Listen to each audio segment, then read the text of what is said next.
dekati hati. Halo Aksi Mania, Muhammad Azmi di sini di 96,10 FM dan juga di aksiradio.com. Kita akan berbincang-bincang dengan narasumber yang sudah hadir di studio. Tentu saja bukan orang sembarangan. Di ruang kerja kali ini kita sambut ada Kang Rahmat Hidayat Jati. Iya. Kang Toleng ya. Ya. Saha sih Tolengnya? Balik lama itu. Saha sih Toleng? Beliau ini Ketua Komisi 2 DPRD Provinsi Jawa Barat, juga Ketua DPC PKB Kabupaten Karawang. Damang, Kang Toleng? Alhamdulillah. Alhamdulillah. Walaupun dengan kesibukan aktivitas ini, buat yang menyaksikan kita ambil gambar jam 10:30 malam. Karena memang cukup padat ya agendanya hari ini ya Kang Toleng ya. Nah, Kang Toleng, kita ngobrol-ngobrol santai soal aktivitas Kang Toleng hari ini sebagai anggota DPRD Provinsi Jawa Barat. Apa yang dibuat hari ini? Apa yang dikerjakan hari ini? Kalau hari ini kan biasanya dulu buat keluarga. Sekarang ya keluarganya kebagian sedikit. Ya. Karena keluarganya nambah banyak sekarang ya Kang Toleng. Hari ini saja tadi ya sebenarnya agak ini timbang kemarin. Timbang satu kemarin hari ini, makanya saya bisa nambahin satu lah. Karena hari ini tadi siang dan sore acara konsolidasi PAC PKB di Tempuran. Nah, Kang Toleng kayaknya ngebut banget Kang Toleng ini. Semenjak jadi anggota DPRD provinsi, terus tidak lama kemudian jadi ketua DPC PKB, sekarang mau ngambil lagi kursi yang lain, kursi yang baru. Kenapa bisa begitu? Ya, saya juga baru nyadar ketika ada yang nanya begitu. Jadi ya kita mengalir saja ya. Jadi saya kan ikut saja ketika disuruh saya bilang disuruh ya, calon anggota DPRD provinsi.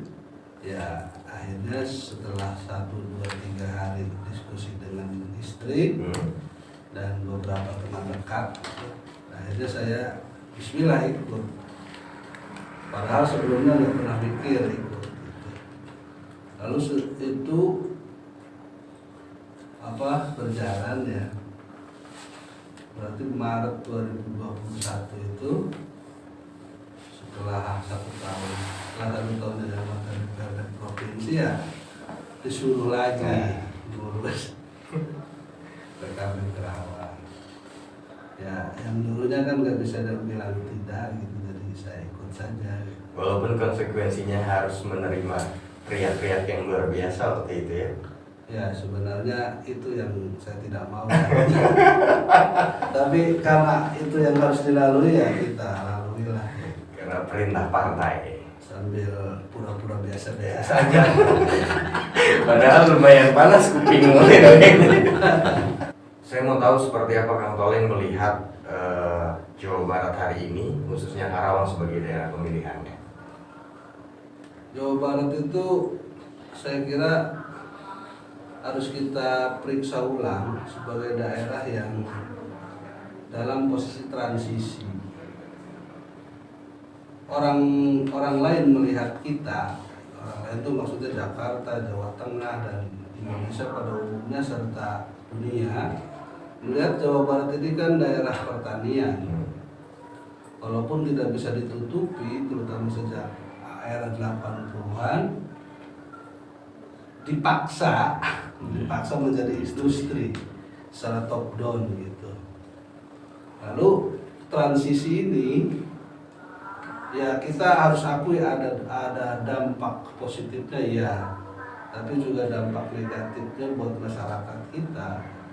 Itu ya, saya kira perwajahan Jawa Barat sekarang ini, Karawang ini mewakili gitu. Karawang, Bekasi, Purwakarta, dan nanti bergeser ke Subang dan Cirebon ini sangat mewakili wajah Jawa Barat hari ini, di mana ongkoh pertanian, tapi nggak mau juga disebut orang desa gitu, karena ada industri, ada hotel-hotel dan pusat-pusat belanja yang bagus gitu ya, yang mewah.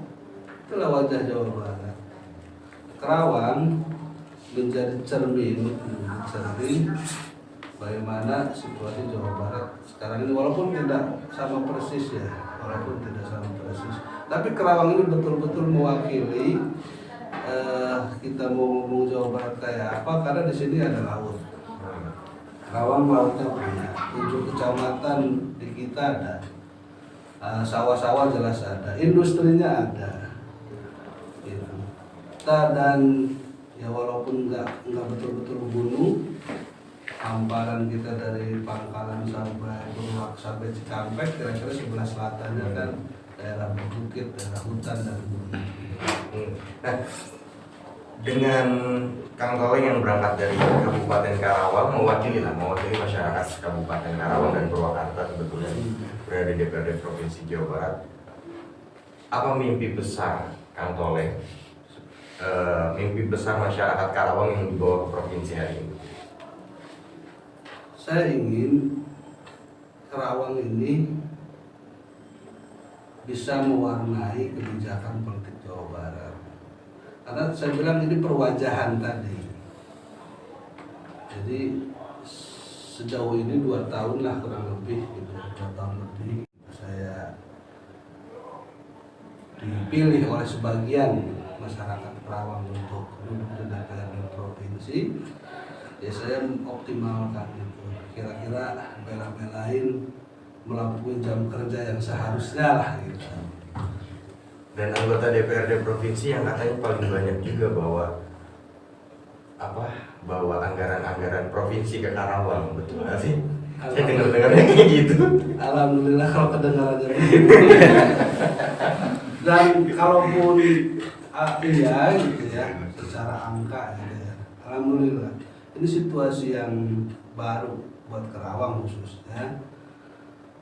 Mungkin bukan karena faktor saya lah, mungkin karena pemerintah Provinsi Jawa Barat juga akhirnya malu ketika selama bertahun-tahun nggak pernah share uang, nggak pernah membagi uang anggaran ke Kabupaten Karawang. Jadi saya kan hanya juru bicara saja. Yeah. Dengan modal melampaui jam kerja gitu. Termasuk malam ini ya. Nah, berangkat dari situ lah, dari mimpi Kang Toleng yang dibawa ke provinsi, terus hari ini minimalnya ya, saya rasa masih ada di taraf minimal lah dengan membawa sebagian kecil anggaran provinsi ke Karawang. Apa sih PR besar yang dihadapi oleh pemerintah daerah Kabupaten Karawang yang harus disinkronkan juga dengan set plan-nya pemerintah provinsi dan pemerintah pusat? Saya kira begini ya, problem Jawa Barat itu tidak bisa menggunakan kewenangannya ke industri besar. Jadi memang kalaupun ada umpamanya klaim dari industri besar bahwa sudah berbuat untuk Karawang, Purwakarta, Bekasi, artinya lingkungan gitu, saya kira kan itu belum seberapa. Memang kita akui, terutama industri besar ini kan urusan pemerintah pusat, walaupun ada kewenangan yang didelegasikan ke pemerintah provinsi. Jadi malah kabupaten itu tidak ada kewenangan sebetulnya. Jadi kalaupun ada yang baik itu industri itu ya memang sudah alhamdulillah, karena kewenangan apapun tidak ada gitu. Nah, ini menjadi PR bersama. Saya kebetulan kan dipercaya oleh partai untuk mengisi posisi yang menjadi bagian partai di pimpinan Komisi 2 yang di dalamnya juga ada pertanian, ada industri. Nah, apa kesenjangan ya kesenjangan antara industri dengan pertanian ini kan harus dicarikan titik temunya. Nah, titik temu ini yang sedang kita upayakan. Kira-kira begini, bagi masyarakat atau daerah yang mau tetap bertani dalam rangka membangun ketahanan pangan, ya harus disupport oleh pemerintah. Pemerintah harus hadir di sini. Ini yang belum kita rasakan ya.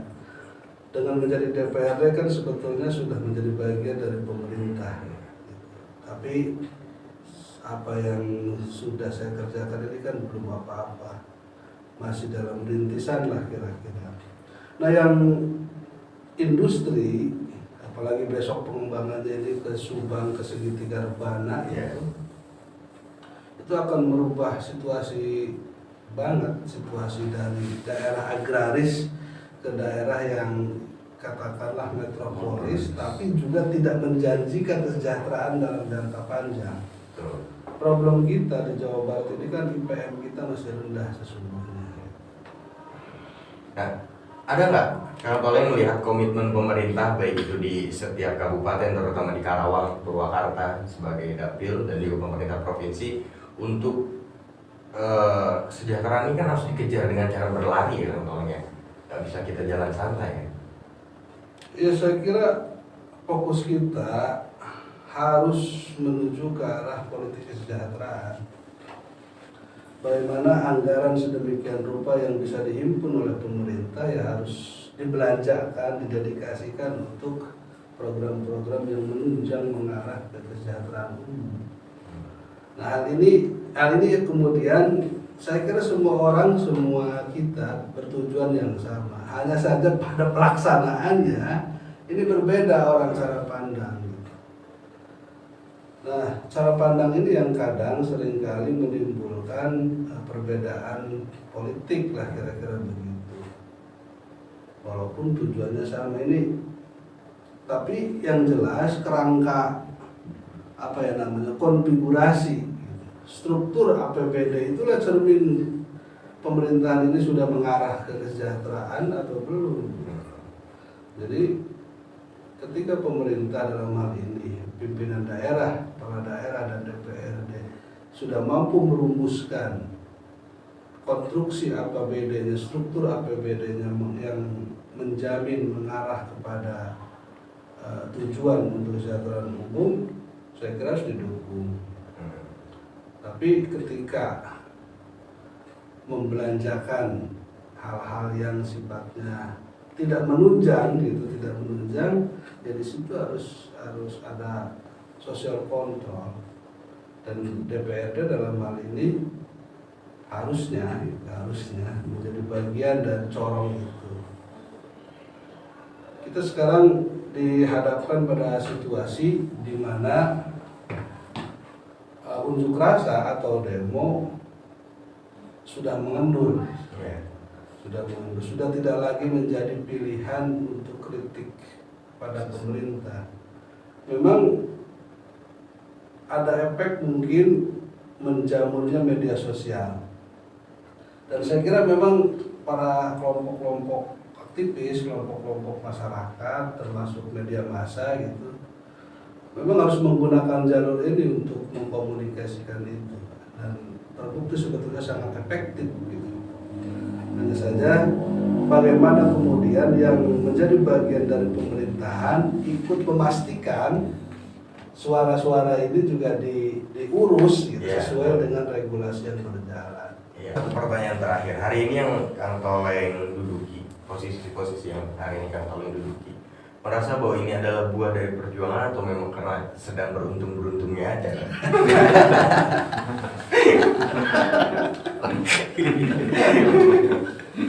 Jadi gitu. Karena ini saya minta maaf kan. Kemarin menjelang muscap ya, muscap PKB itu kan sempet gaduh ini, mohon maaf kader-kader PKB. Kalau saya lihat di medsos sempat gaduh kan, sampai ada apa namanya hashtag, mohon maaf yang sahat toleng sahat udara rame gitu. Itu kan menandakan bahwa sebagian dari kader PKB waktu itu tidak menerima posisi Kang Toleng yang tiba-tiba muncul sebagai ketua DPC. Mungkin anggapannya seperti itu. Makanya saya bertanya, Kang Toleng merasanya bahwa ini ya buah dari perjuangan atau memang sedang sangat beruntung? Saya kira saya kan bukan apa-apa ya, bukan siapa-siapa juga. Saya hanya ini bagian dari kader bangsa gitu lah, kira-kira begitu. Dan saya selalu diingatkan keluarga saya, orang tua saya, kakek saya ikut berjuang memerdekakan bangsa ini. Itu aja. Jadi kalau soal, makanya saya mendefinisikan diri sampai sekarang saya harus jadi aktivis apapun posisi saya, dan saya terus berusaha bertemu dengan teman-teman yang masih di situ, masih di luar sistem pemerintahan, entah itu mahasiswa ataupun pemuda gitu ya, untuk paling nggak terus mengecas frekuensi saya. Karena gini, ini bukan soal gagah-gagahan mendefinisikan diri sebagai aktivis bukan aktivis ini. Saya kira yang disebut aktivis itu tidak pernah merasa puas, tidak boleh merasa puas dengan satu situasi. Karena tujuan kemerdekaan bangsa kita ini ya masih PR panjang, harus diwujudkan sebagai negara yang berdaulat. Semua mantan aktivis bahasanya seperti itu Kang Toleng, tapi mudah-mudahan itu konkret bahasanya. Ya, jangan ada istilah mata. Makanya saya bilang tadi kan harus berusaha tetap menjadi aktivis. Menjadi aktivis itu kategorinya bukan terus pakai celana robek, pegang toa, demo-demo gitu. Tidak. Dimanapun kita, cara berpikir kita tidak boleh merasa sudah di sini di zona nyaman, tanpa lagi belajar, tanpa lagi melihat sesuatu yang harusnya digeser ke sini, terutama soal kebijakan dan pembangunan pemerintah. Oke. Jadi, saya juga kemarin sempat ngobrol-ngobrol sama masyarakat di Cikampek nih kan. Katanya Cikampek itu kan mau pemekaran. Dan katanya PKB adalah partai yang paling kencang mensupport itu. Kencang banget. Kenapa? Kencang banget. Karena kursi DPRD-nya bisa jadi nambah kan, yang tadinya cuma ada di Karawang bisa Karawang yang Cikampek kan.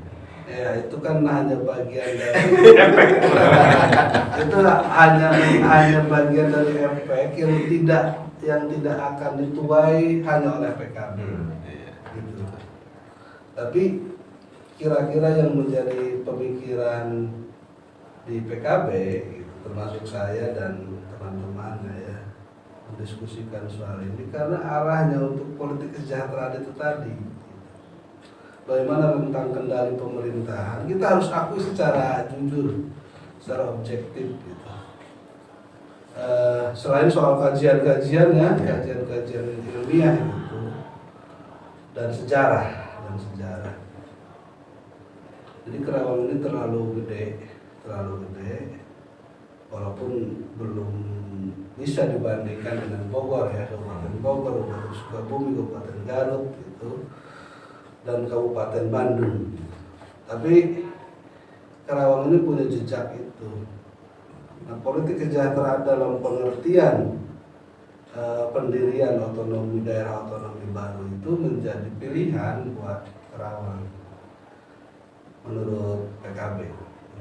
Sehingga PKB ini kencang memang dan terus menginisiasi untuk adanya moratorium parsial, karena ya termasuk Pak Saiful Huda dipilih oleh teman-teman ini, Pak Jajat dan teman-teman di Jawa Barat diusulkan menjadi Ketua Umum Forum Komunikasi Nasional Pemekaran Daerah Otonom Baru. Ya walaupun kita tahu sedang moratorium, ini sedang terus dikaji, dibahas, disampaikan ke Wapres melalui DPD RI yang membidangi itu. Di Jawa Barat sendiri,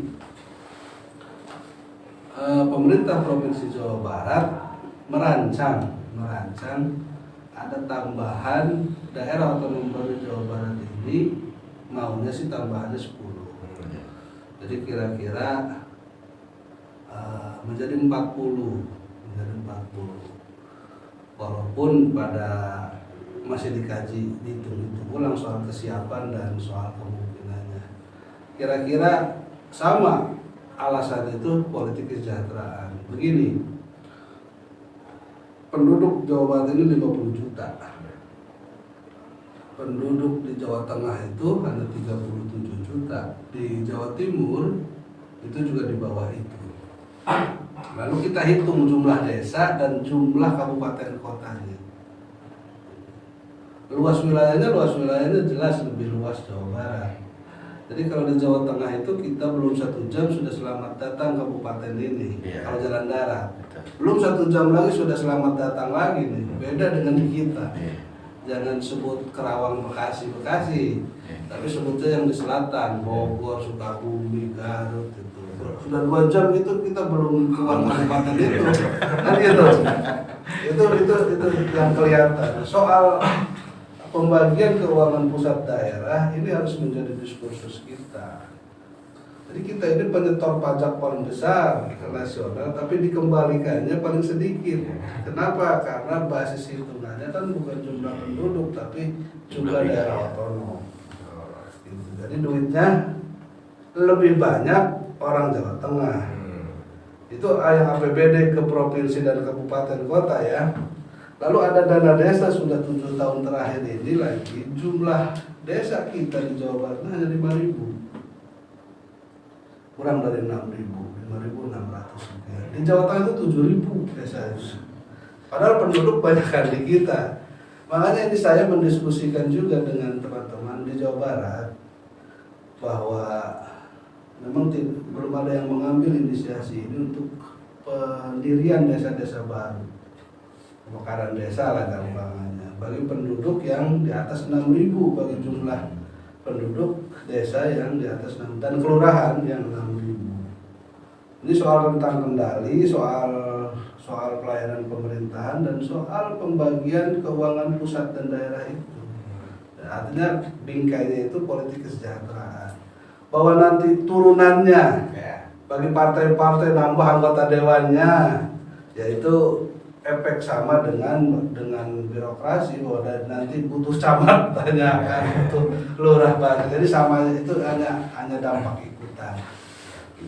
Oke, nanti kalau sudah mekar saya daftar jadi ketua DPC PKB nya.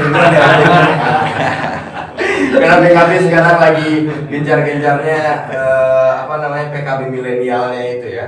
Iya. Oh, kedengeran juga ya. Oh, kedengeran banget. Luar biasa emang. Tapi sukses terus, lancar terus kantor buat semua agenda aktivitasnya dan juga target-targetnya, dan mudah-mudahan bisa lebih banyak lagi bawa anggaran provinsi ke Karawang ya. Artimania itu dia obrolan saya dengan Kang Rahmat Hidayat Jati atau Kang Koleng. Mudah-mudahan obrolan ini bisa memberikan wawasan baru untuk kita dan membuat kita lebih terinspirasi dan semangat dalam menjalankan tugas-tugas sebagai putra-putri Ibu Pertiwi. Saya Muhammad Azmi, saya undur diri. Terima kasih dan sampai jumpa. Radio Siaran Susi